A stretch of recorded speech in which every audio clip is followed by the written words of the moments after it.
পাঁচ ওয়াক্ত নামাজের পর এই আমলটি যদি আমার জারি থাকে, শয়তান ইনশাআল্লাহ কিছুই করতে পারবে না। ইনশাআল্লাহ তাআলা জিন্নাতের জিন এবং শয়তানের কোনো ওয়াসওয়াসা আমাকে কি ক্ষতি করতে পারবে না।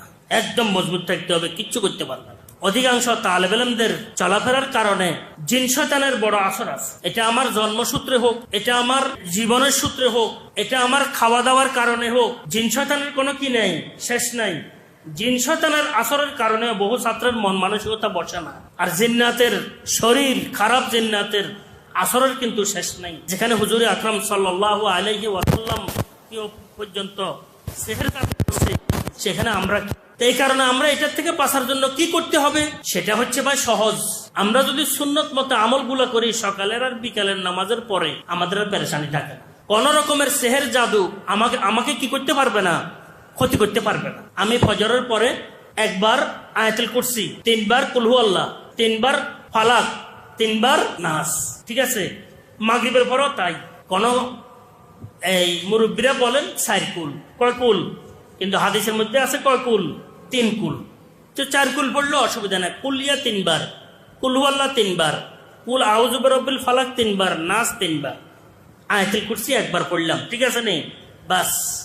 এটা যদি আমি ফজরের নামাজের পরে পড়তে পারি, মাগরিবের নামাজের পরে পড়তে পারি, আয়াতুল কুরসি একবার, 3 বার, 3 বার, 3 বার, মাগরিবের পরে আয়াতুল কুরসি একবার, 3 বার, 3 বার, 3 বার, 3 বার, 4 কুল। আর বাকি নামাজের পর একবার একবার একবার একবার আয়াতুল কুরসি একবার, কুলিয়া একবার, কুল হু আল্লাহ একবার, ফালাক একবার, নাস একবার। আমি সময়ের তাড়া থাকলে কুলিয়া পড়ি না, কারণ কুলিয়া সুন্নতের পড়ার মধ্যে আসে না, দাও এলাজের মধ্যে আসে। কিসের মধ্যে আসে? এলাজের মধ্যে। এই কারণে সমর তাড়া থাকলে এটা আমি সাধারণত বহুত সময় ছুটে যায়।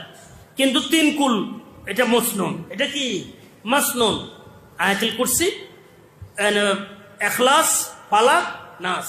তাহলে নামাজের মধ্যে যদি সকাল বিকাল যদি 5 ওয়াক্ত নামাজের পর এই আমলটি যদি আমার জারি থাকে, শয়তান ইনশাআল্লাহ কিছুই করতে পারবে না।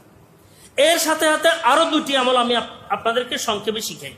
সেটা হচ্ছে সকালে 3 বার, বিকালে 3 বার আউযু বিকালিমাতিল্লাহিত তাম্মাতি মিন শাররি মা খালাক, আউযু বিকালিমাতিল্লাহিত তাম্মাতি মিন শাররি মা খালাক, আউযু বিকালিমাতিল্লাহিত তাম্মাতি মিন শাররি মা খালাক, বিসমিল্লাহিল্লাযী লা ইয়াদুররু মা ইসমিহি শাইউন ফিল আরদি ওয়ালা ফিস সামাই ওয়া হুয়াস সামিউল আলিম। 3 বার। এটা সবাই পারি আমরা।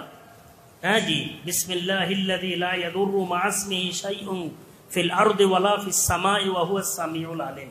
3 বার, 3 বার, বাস। ফজরের পরে 3 বার, মাগরিবের পরে 3 বার। এরপরে যদি একটু অসুবিধা লাগে তো প্রত্যেক নামাজের পর 3 বার 3 বার পড়লাম, কোনো সমস্যা।